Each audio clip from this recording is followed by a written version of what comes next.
Well, hello, everyone, and welcome to CoachX Live with the Institute of Coaching. My name is Jeffrey Hull. I'm the Executive Director of the Institute of Coaching, and I am here with good, Jeff. Start right off there with Professor Jonathan Passmore and Sam Isaacson to talk about this incredibly timely new book that will be coming out from the two of them within the next few weeks, called the AI and Digital Coaches Handbook. We are talking today about the impact of technology on coaching. How could it be any more timely a topic than that? And I have two amazing experts in the house. So I want to say, first of all, hello to everyone. Hopefully I'll start to see people coming through and say hello from wherever you are. We love to see, we have folks usually coming in from all over the world, and we will try to get to some of your questions over the next few minutes.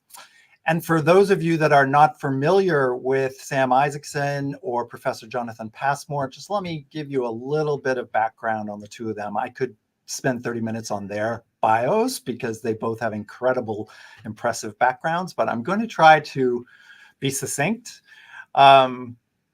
Sam Isaacson is a thought leader in the coaching space and is the author and editor of a popular LinkedIn newsletter. He has several books to his name and recently edited and wrote this new book called the AI and Digital Coaches Handbook. He's also written two other books on the impact of technology on coaching and contributed a chapter on internal coaching for the most recent revision of the Complete Handbook of Coaching. He's the founder of the Coach Tech Collective that many of you may have heard of, which is a global community of coaches grappling with technology through specialist coach supervision and monthly reports. He works closely with big coaching professional bodies like the Institute of Coaching and ICF and many others on the development of technology and the thinking around technology and ethics. Sam is going to be doing a seminar with us, in fact, very soon on the use of technology and how to integrate and work with AI and all the latest and greatest technologies. So we'll be sending out information about that from the Institute of Coaching. Jonathan Passmore, a great friend of the Institute of Coaching, is a senior vice president and professor of coaching and behavior change at Ezra Coaching and a professor at Henley Business School. He is a very well-known global thought leader and listed in Thinkers 50, Global Gurus list. He's a chartered psychologist. He holds 5 degrees, including an MBA and a doctorate in psychology. Many of you will know him as a very well-published author, one of the most published coaches in the world with over 200 scientific papers and over 30 books to his name, including Becoming a Coach, the Essential ICF Guide in 2020, the Coaches Handbook in 2021, the Ethical Coaches Handbook, a guide to developing ethical maturity and practice, most recently just this past year, and of course, the Digital and AI Coaches Handbook, which will be coming out in the next few weeks. And I could go on, but I want to jump into the dialogue. So it is such an honor to have the two of you here. And this is such a timely topic, I think, for all of us in the coaching space. And as I was thinking about the best way to get started with a dialogue, I couldn't help but think of Charles Dickens and his wonderful quote, "It was the best of times and the worst of times." And since you're both based in the UK, I thought maybe the best way to start is to ask you to comment, obviously, on what prompted you to want to write this wonderful new book, but just going right to the heart of it, is it the best of times with technology and coaching, or is it the worst of times? And if so, why? Whichever one of you wants to jump in, go for it. Well, let me start by saying I think it's both and. So we've got this fantastic opportunity in front of us with emerging technologies, and they are both a threat for those who see them as a threat, but they're also an opportunity for those who seize them and see them as an opportunity. So why do I say that? Where's the evidence for that? And as a psychologist, you might expect me to turn to the evidence. So one little piece of evidence that let me throw in to start us off on this conversation. Back in 2020, a strange thing happened to the world in that many of us went into lockdown. And who won and who lost in lockdown? Well, we were forced to engage in digital conversations to replace the human conversations in that world. Yeah. And the coaches who did the very best, who increased the number of hours that they worked, increased their income as we flipped into that digital environment, were those who already had engaged with digital platforms, digital media, were experienced in using that. Those who performed the worst, who reduced their coaching hours, who saw a decline, were those people who were hesitant to engage with those technologies, who were slow to respond. And I think that we can learn a lesson from what was happening in 2020 as we look forward through the rest of the 2020s, and that the people who are likely to come out on top, who are able to leverage digital and AI technologies, are the coaches who are likely to flourish and succeed. So I see technology as being something that will be an opportunity, but only for those coaches who seize it. And really that was the driver for us of the book, to encourage people to deepen their understanding and to start thinking about how can it play a part in the work that they do, both as individual coaches, but also those people from the HR and organizational communities. How can they be leveraging those technologies to help learning and development of change and the well-being of their people? Beautiful. Well said. Sam, your thoughts? Best or worst, or both? Yeah, so I think maybe a helpful way to bring some perspective to this is to quote another British author, Douglas Adams. And he said something along the lines of, the technology that is invented before you reach the age of 18, you think is boring and just part of the everyday. The technology that comes into existence between the ages of 18 and 35, you think is exciting and is going to form part of your career. And technology that appears after you've reached the age of 35 is a threat. And when you look at the global distribution of coaches and the demographics in coaching, well, we fit into that over the age of 35 category, most of us. And as a result, it's quite natural for coaches, I think, to perceive the sort of emerging technologies, artificial intelligence, metaverse technologies, blockchain, as being challenges to the way that we've been thinking about things.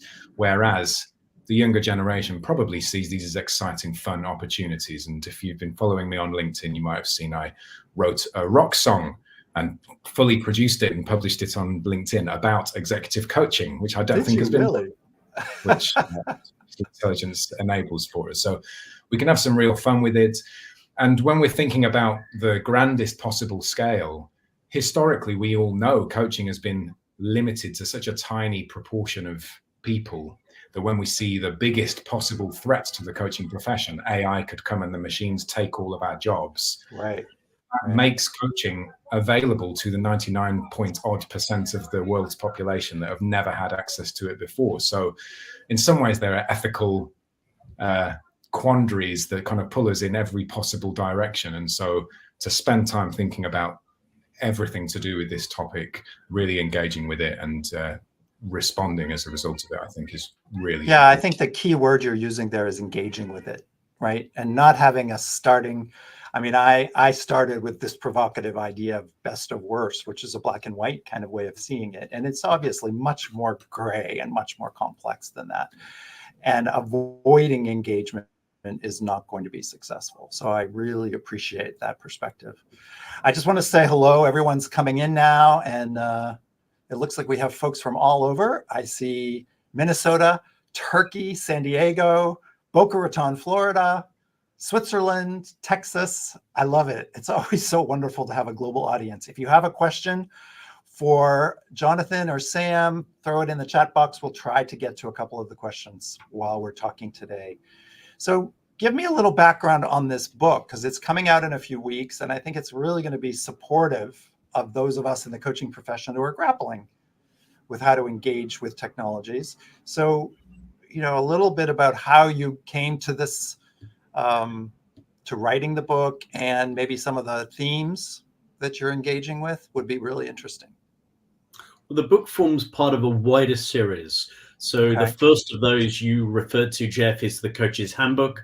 I followed that up with a book called the Ethical Coaches Handbook.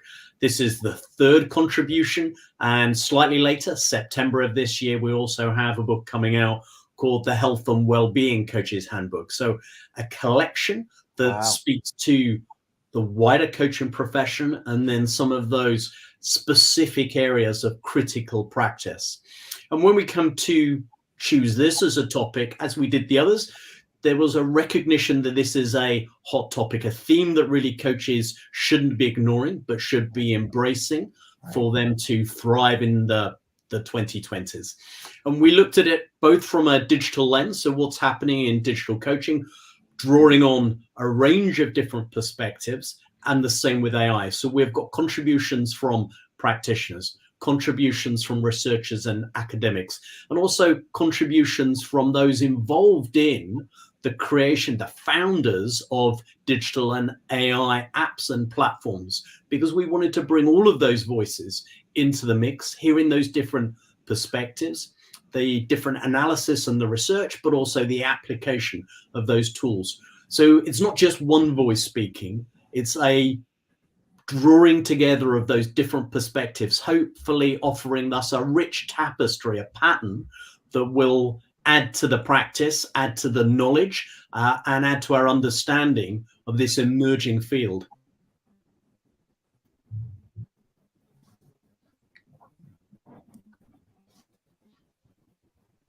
Sam? Yeah, so Jeff's face has just disappeared for me. A little bit. Sure. Sam?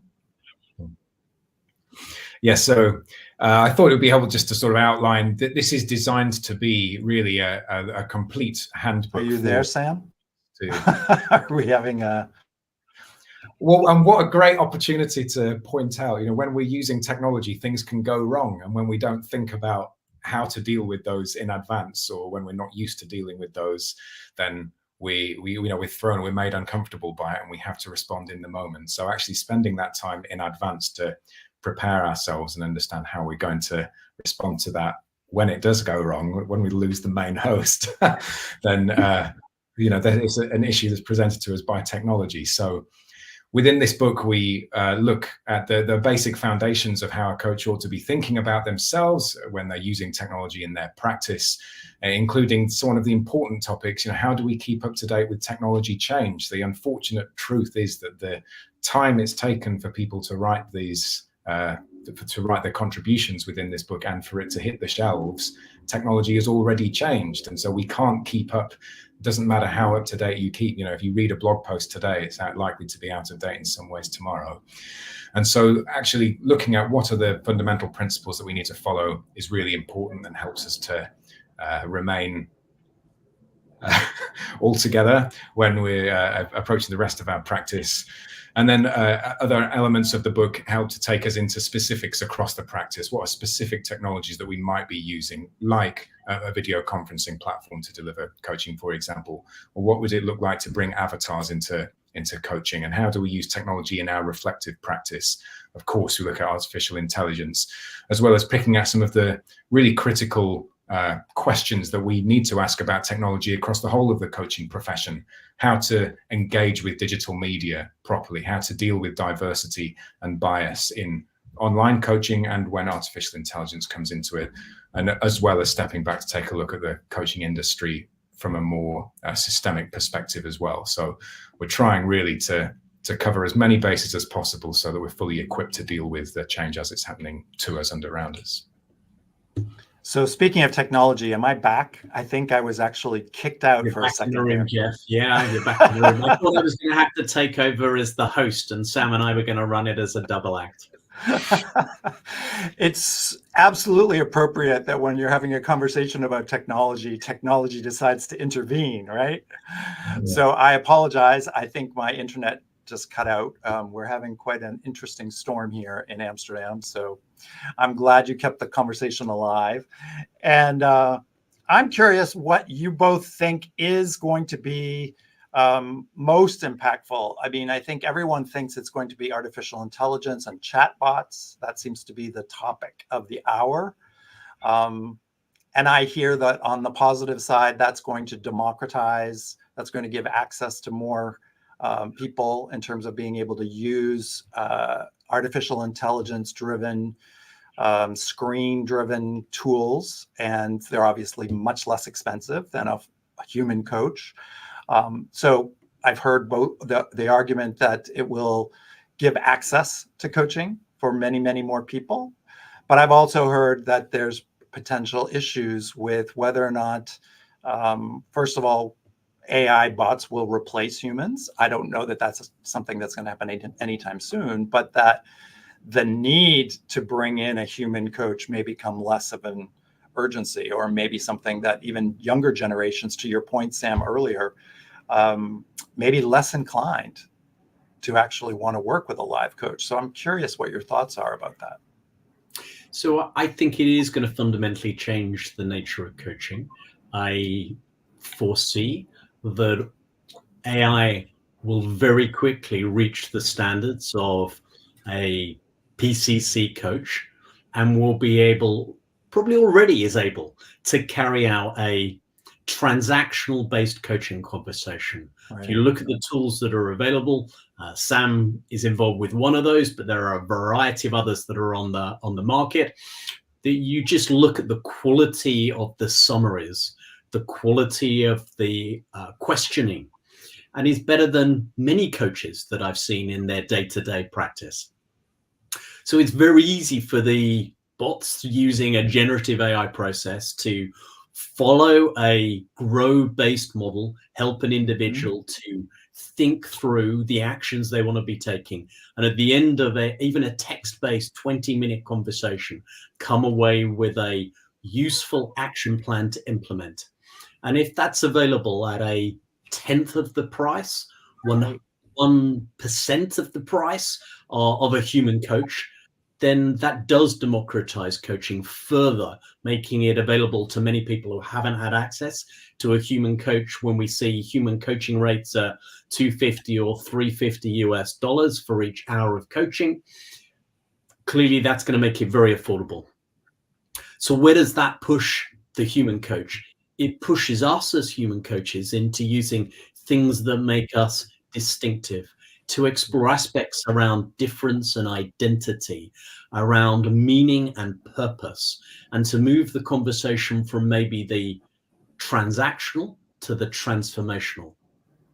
And the second thing that I wanted to touch upon here is maybe there are times when we might choose the AI bot over the human coach.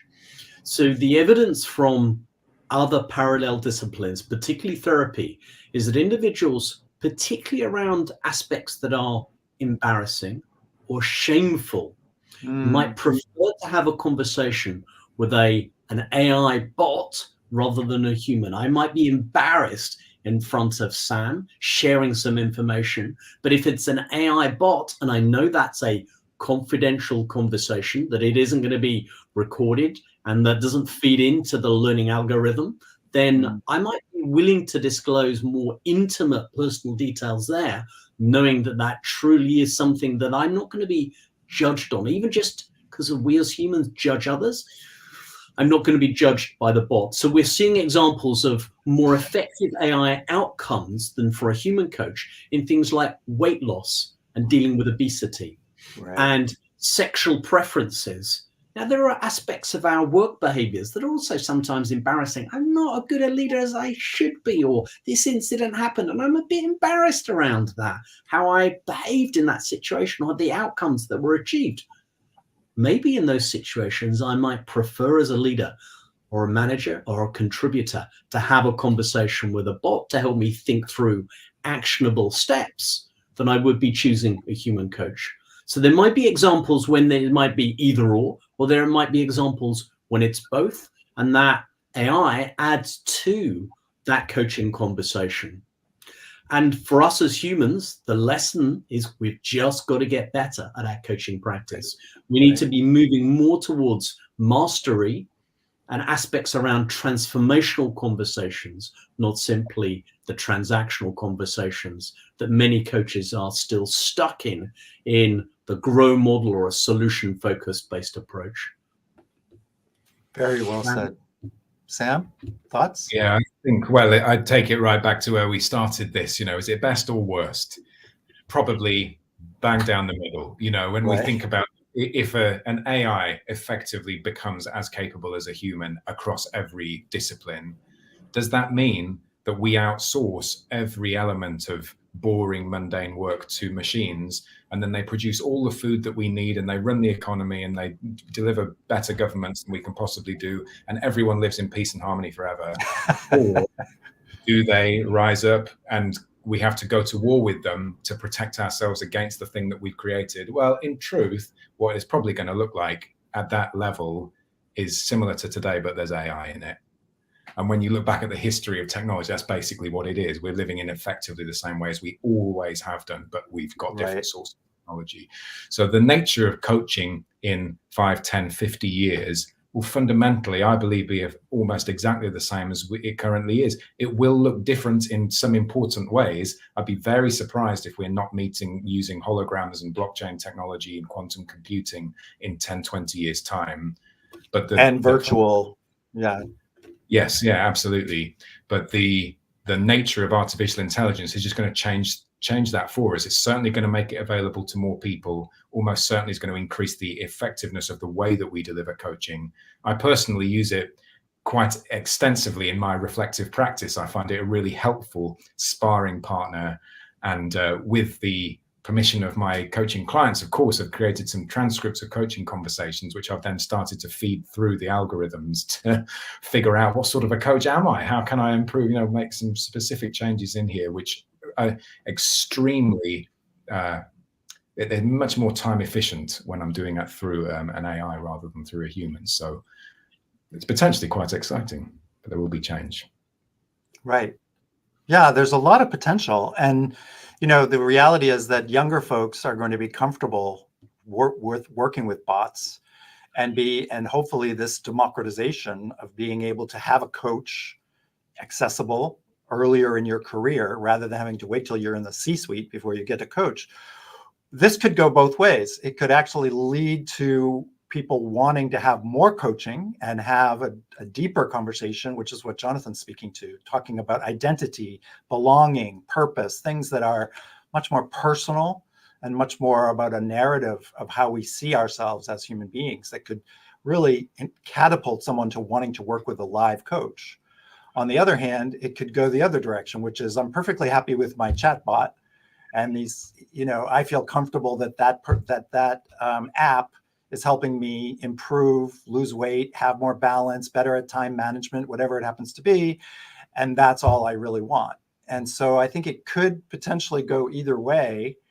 And I'm curious, a couple of folks in the chat are asking about confidentiality. Like, how do we know for sure that this information, because Jonathan, you mentioned that they may feel safer speaking to a chatbot, but how do we track the level of confidentiality? Where's that data going? So some thoughts on that. I think that's a serious problem, Jeff, that you've touched upon there, and one that has caused me great anxiety as people have experimented with some of the generative AI tools which are out there. Because what that large language model is doing is learning from us, and as we share information with it, it's feeding it back into the system. And if we have got personal information we're sharing, or if we are sharing confidential commercial information with that, where is that data going? There's no offer of confidentiality or protection.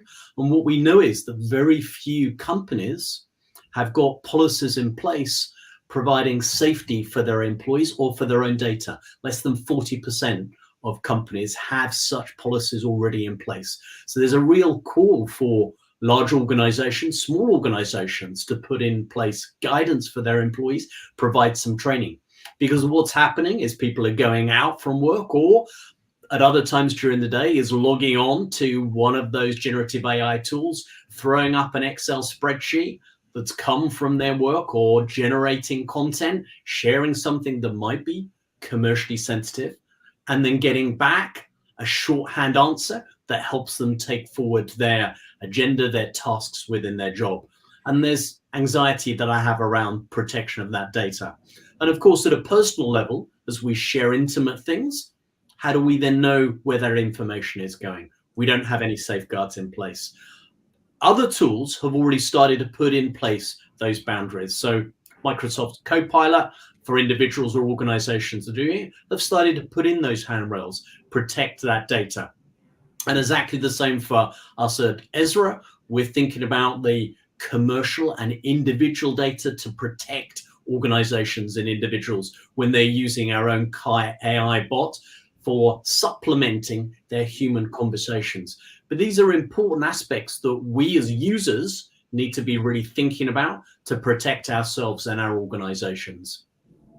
Yeah, I really appreciate that, especially when you're working with a coaching company like you are, Jonathan, that you're actually having these these discussions around what is the data and where is it being held.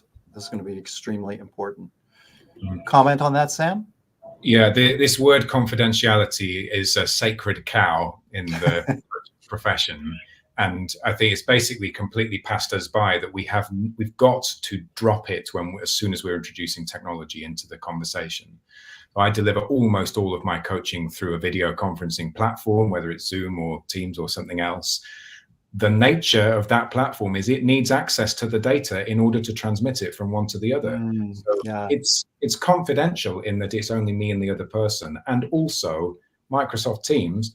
Microsoft is a huge organization, and I'm providing them with access to this conversation, and I'm saying it's confidential. It patently isn't. It's not the same as locking ourselves in a room. And it's almost better to just assume, if you're using an AI or a technology platform, that it may or may not be 100%. Well, just increase our transparency around it, I suppose. The more that we understand how data is used, the better we are able to cope with it. So you mentioned in the introduction, I've started this group, the Coach Tech Collective. Right, which is awesome. Every time that we meet, the topic of confidentiality comes up because somebody's using a new tool and wants to then go, where are the servers for that located? What standard of encryption is it protected to? How do I make sure that when I'm providing data to them, it's only going to be used in the right ways? And in some ways, AIcoach.chat, that's the one that I'm involved in. If you have a conversation with AIcoach.chat, of course you're sending the data to it because you need to in order for it to process. Because a large number of people would be using the tool, it's quite likely nobody is ever going to see the specific content in the conversation that you've had. But it's still not 100% guaranteed. Not at all. No, yeah, but that's the nature of technology. That's the nature of technology. So we're gonna run out of time, and I love Lorena. I'd love to get to one question from our audience because there's a lot of them, but I'm going to put this one on because I'd love for you both to comment as we go out about what skills coaches need to develop in order to be effective in this world of AI. Can I be cheeky in my answer for this? I think that we probably don't necessarily need the skills. We need attributes. And the attributes that we need are curiosity, which is meant to be absolutely fundamental in coaching. And yet, how many coaches do I know who have actually gone into ChatGPT and tried to turn it into a coach? It's not as many as I would expect. And also the other attribute that I would encourage is just blind confidence. We're probably better at using technology than we think that we are. And so the more that we can sort of go and see what's out there and just experiment and see what might work, confident in our own abilities, we're more likely to get good outcomes from it, I think. Well said. I would echo that comment, and I would say go and experiment with tools that would enable you to do similar things that you were doing when you were face-to-face coaching. So many coaches would use a flip chart or a piece of paper to draw something out or encourage the client to draw something out. Yeah, I know that very few coaches are doing that face-to-face. So you can use Mural or other similar tools to have some templates that are pre-drawn, where it's useful, when it's useful, with a client. Hey, let's just hop on here. Let's do this. How do you put this? Strengths cards, another example. Many people were using those face-to-face. These have diminished, but we can have similar tools that could be useful in some coaching conversations. I'm not saying every conversation go to your tool to go and use this, but instead having a variety to be able to draw upon. And that comes from exactly what Sam has said about the confidence to give it a go, experiment. And as you experiment, that builds the capability to better then deploy that appropriately with a client when it's needed. Beautifully said. I think that the key word there, Sam, it was curiosity.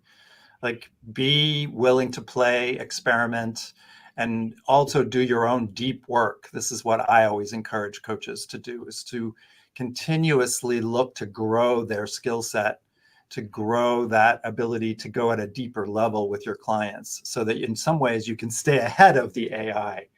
Because the human to human questions around who are we, what do we care about, what is our purpose, what is our identity, those are the kinds of things I think, and maybe I'm speculating, but I think you'll always want to talk to another human being in connection.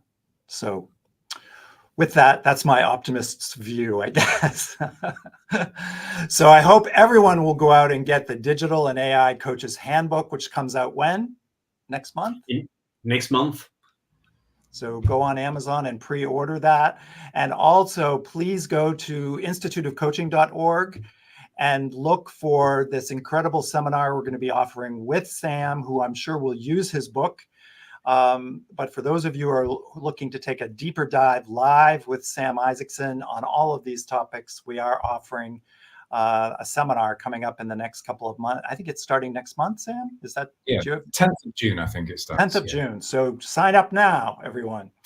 All right. Well, thank you both so much for being with us. I wish you all the best with the book. And I want to encourage everyone to stay curious as we all grow and learn with these new technologies and tools, and stay human along the way.